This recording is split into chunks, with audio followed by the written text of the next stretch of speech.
azkenengo diskoak grabatuko duen bezala, danok batera estudioan sartu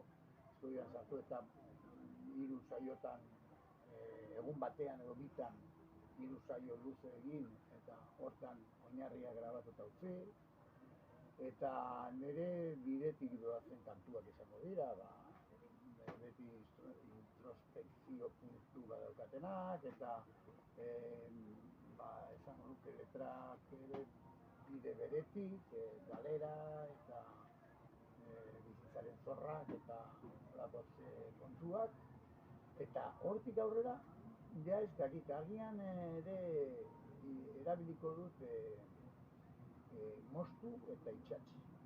sistema, bai. Abesti batzuk igual 3 minutukoak beharrean, 30 segundukoak izatea, eta hor tartekatu ez dakit gauza olax baten moduko zerbait nahi dut.